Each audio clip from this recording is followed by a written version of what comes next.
Welcome to Soul Talk. This is Nancy Orlin Weber, and I am here with a very special guest of mine who I can't wait to ask a million questions. So hang on. Her name is Barby Ingle, and that's all I'm going to say right now because I want her to talk. So the reason I want that is there is an exception to the rules, I'll say, of what people do when they discover they've got big bumps in the road. So, Barbie, Yes. welcome to Soul Talk. Thank It's you, Nancy. good to see you. Thank you so much for joining. So, Barbie, can you tell us a little bit about your personal background first? Sure. I was actually born in another country and came to the United States, and I grew up with a learning disability, and so I had to like really push myself and work harder than it seemed that all of the kids around me, including my siblings, had to do. So I was a hard worker since I can remember and always knew that I could accomplish things. They just sometimes would take a different way of accomplishing it or getting things done. But I ended up becoming a cheerleader and dancer and gymnast and did all kinds of other activities, choir and track team and soccer and anything I could get involved in just to try to overcome the learning disabilities that I was living with. That's not overcoming. That's see what I mean? Yeah. She thinks, so wait a minute, because people are listening, then going, I do one of those or two. Some people do a Right. lot. I get that. But whether you understand it or not, I thought so from the first when I met you that you're a master juggler. I am. I am. Good. I call You myself know that now. I say my superpower is organizing. And as Can I long as I hire you? can as long as I can keep a good calendar, and and get everything put in there, I'm there, I'm on time, and I do my best when I'm there. And I've learned how to do things in a different way, and oftentimes it's unique because of my learning disability. I don't just do it the same way everybody else learns.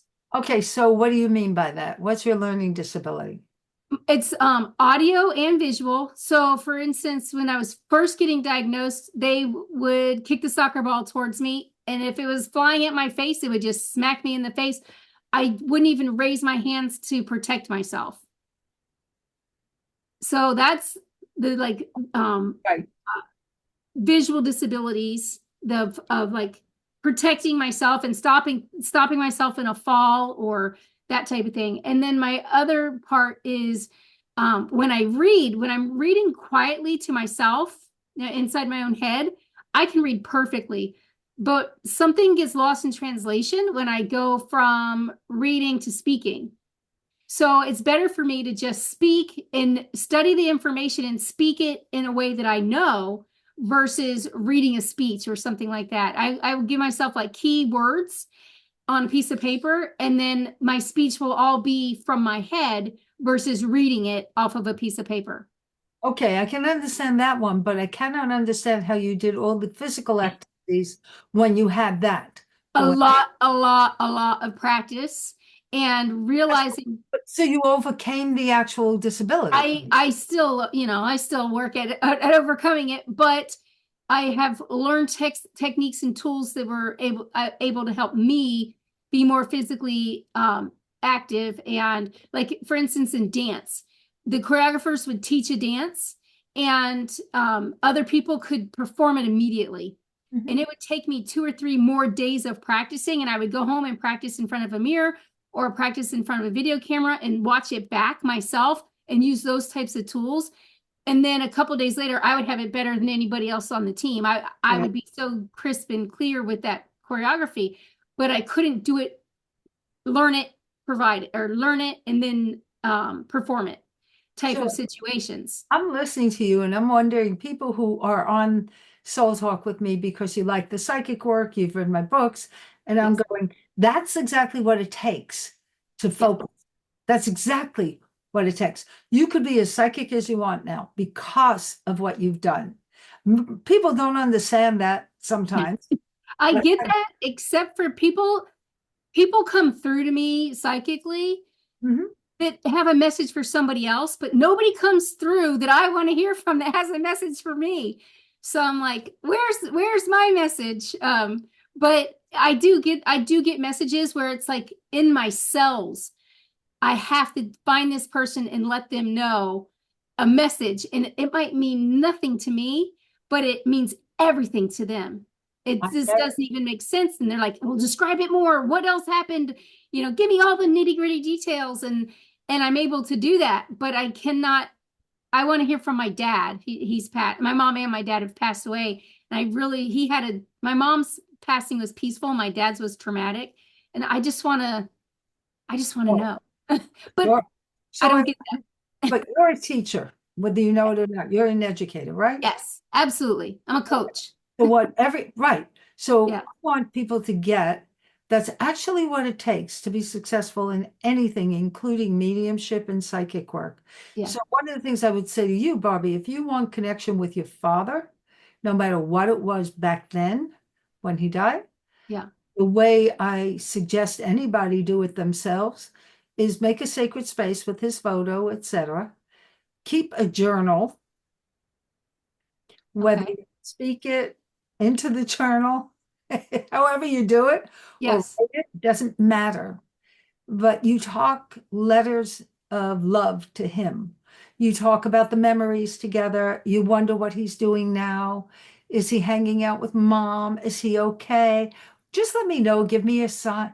Just immerse yourself. Now, the other part of that, this is for everybody listening, you cannot care to get it.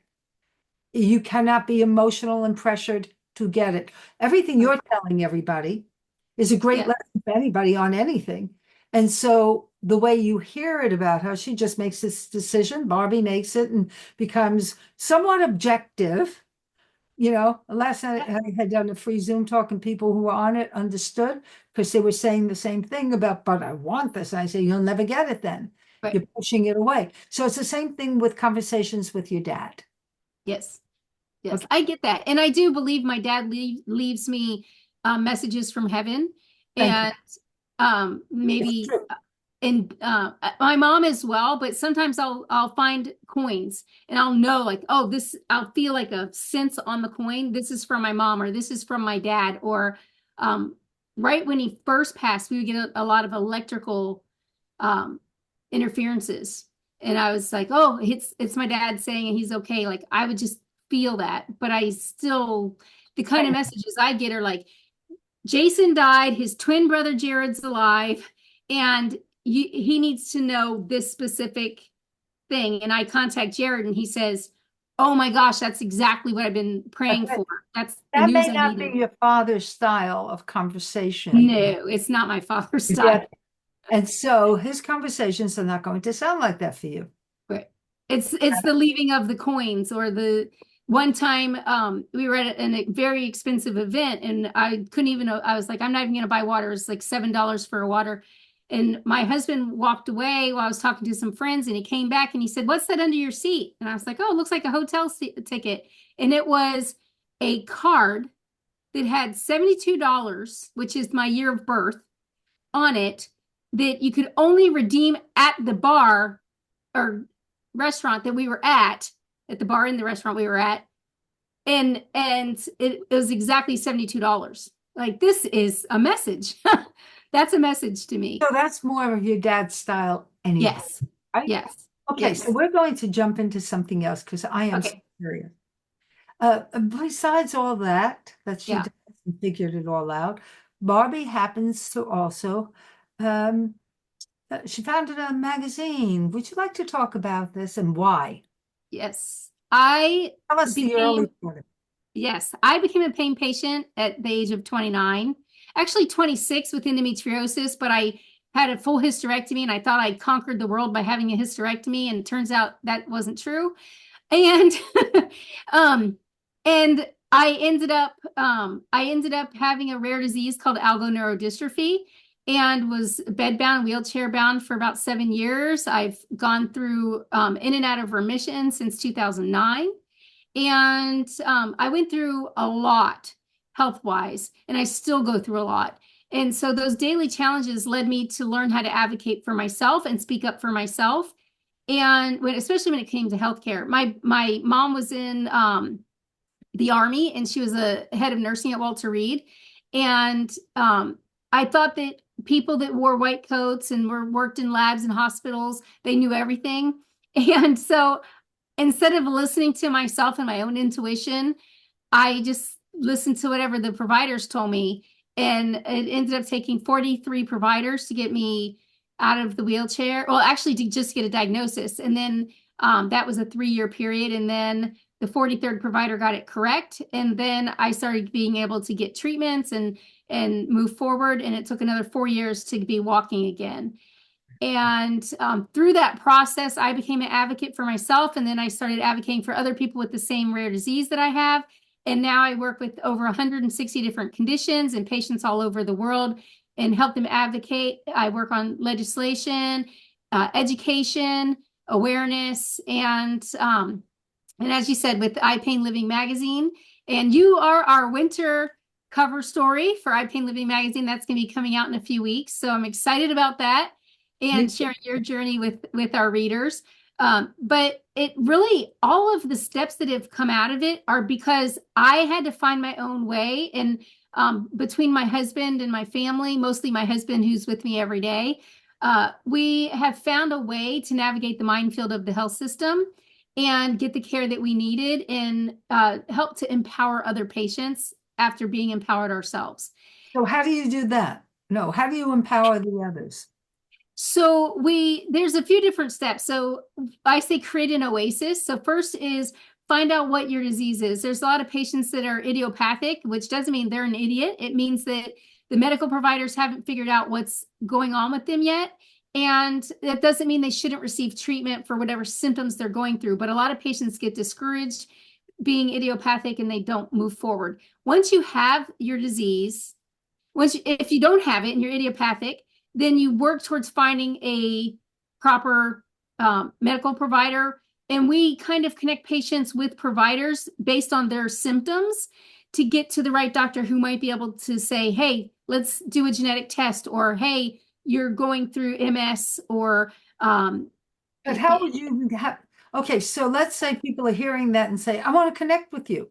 yes, they can connect with me through my personal website, barbyingle.com. Barby with a Y, Ingle with an I. And they also can go to internationalpain.org and they can get information on our educational series. We do webinars. We have the iPain Living Magazine. We do patient summits that actually they're for patients, caregivers, and providers, because everybody needs to get educated on what's coming down the pipeline and how different things in their states are affecting them in the healthcare that they receive. And then we also connect patients one-on-one with medical providers in their area. So if you call and you say, hey, these are the types of symptoms I'm going through, I really have been having trouble finding a provider that treats this, we can help lead them to the proper type of medical provider, and oftentimes the right medical provider in their area, so that they can get the care that they need faster. And that's what it's all about, is getting individualized access to care as fast as you can, so you don't have as many complications like I did. Everybody who will watch this hopefully soon, I want you to hear what she said. That's amazing. An advocate, right? I subscribe to iPain. Yes. When I heard her story first, little piece, nothing like this. This is like, whoa, right? Yeah. But when I heard your story, Barby, I was so moved, and part of me was like, she can see who advocates and who doesn't. You can tell because you're so attuned and sensitive to everything, and you've used your sensitivity to make a difference in the world. This is such a beautiful gift you are giving others. I know how beautiful Thank that you. is. Thank you. And I appreciate that. And I do feel like this is my purpose from God, or if someone doesn't believe in God, their higher being. This is my earthly purpose. And I feel a sense of there's only so much time on earth. and I need to live each moment to the best it can be. And I give myself grace and I give other patients grace and patience, because when you live with a chronic disease, it will affect every aspect of your life and those around you. So it's really important to give yourself grace and say, hey, I wanted to do this project in a day, but it might take me a week or a year or whatever it is. As long as you have that real true purpose of advocating and reaching out and seeking help and receiving help, you are able to help each other in a way that is really important to humanity and the purpose of all of us here on earth. And I believe that being a cheerleader of hope is my purpose here on earth. And I will continue to do that until I have my last breath. I believe you. Wholeheartedly, I believe you. I know that I've been paralyzed, I think, 3 times in life and had to learn how to walk. And I know how difficult it can be to do something, but also what impressed me about you was knowing how much pain you may be in and how much you advocate for the world. That's incredible to me. And it's beautiful. So I have one little tidbit for people, just because things happen, whether we have chronic problems or immediate issues. And a real simple one for me that was minor compared to everything else in life, I think, was somebody hit our car head on. And my husband saw it as it was coming, but it happened so fast he couldn't say a word to me. And so I had a little herniation of the disc, and both hands had carpal tunnel for a year. Anyhow, my point was, my tidbit was, the insurance company said, and this was a car accident, so it was a little different handle, but it could have been the health insurance company. I didn't like what they said. They thought, well, you can have a little bit of this or that. And I said, may I speak to your supervisor? Good. Always go up the ladder, folks, on everything that you feel is Connected. benefiting the profit maker, not the issue. So, Absolutely. right? Yes. And there's a law. I was a legal assistant for 4 years. I'm not an attorney, but I was a legal assistant for 4 years. And there's a law called the eggshell law. And imagine a whole egg. And even if it had a little crack in it, it still was a whole egg. And then you get in this accident and the egg falls, Humpty Dumpty falls, and you cannot put Humpty Dumpty back together the way Humpty Dumpty was before the fall. And the person who caused Humpty Dumpty to fall and crack irreparably, or even if it's just for a period of time while they're piecing you back together to an egg that they can resemble you, that is all covered in our laws, and it's all considered to be part of the accident. But the best person to turn to for that is an attorney. Insurance companies don't like to actually follow through. We'll get you physical therapy, or we'll get you this, or we'll get you that, whatever it is that you need.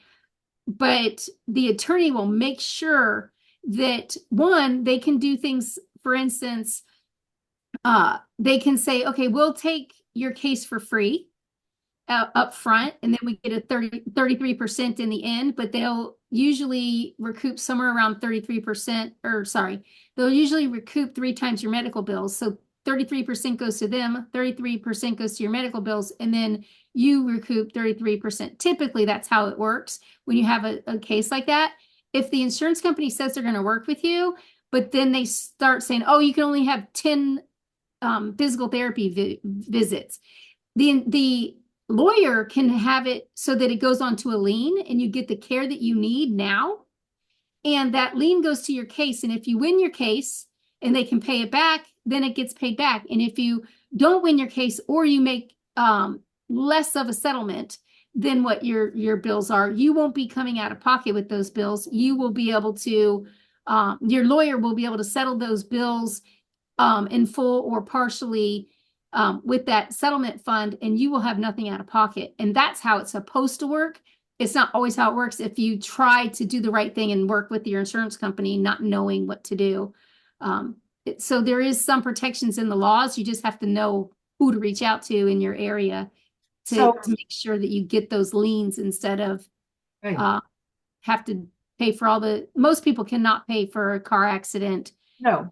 injury, especially if they're not even at fault. And But they don't know. So I don't know. Yeah. you have so much education on your websites. Yes. Everybody hear that? So Yeah. remember it, put it down somewhere. It'll be in the description also under the YouTube. And I'll be posting it other places. And anything you need to know will be there for you. So, Barbie, Yes. and thank you enough. And I am floored. It was more than I ever knew about you, and I am glad I asked you to come on because, whoa, resilience, inspiration is key for everybody. And I Yes. know in why you do what you do, I hope it is inspiring others to understand. Go ahead. Don't put I, limits on yourself. If yeah. the body puts some limits, okay, well, that does, but it doesn't mean it's forever. Right. If you put limits on yourself because of issues you have, then I want you to check in on iPain magazine, check in on the website, go read, and remember who she is while you're doing that. And you'll go, well, well, well. So let's call it no excuses for us. Come on, we can Yes. all, You right? can do it. You can do it. Sometimes it's hard. It's not always going to be It's always easy. hard. It's And we also need to check our boundaries, as you were saying. Like, if you place boundaries on yourself every 6 months, every year, every 5 years, look back and say, where am I holding myself back? What could I be doing better or different? Maybe find another way. It shouldn't be the same way for the rest of your life. We have tools and opportunities and resources that come about. So reach out, seek help, and use those tools that come into your life. They're there for a reason. Thank you, Barbie Ingle. Thank you, Nancy. And this is Nancy Willen Weber saying bye, and thank you for watching Soul Talk. Have a great day, everybody.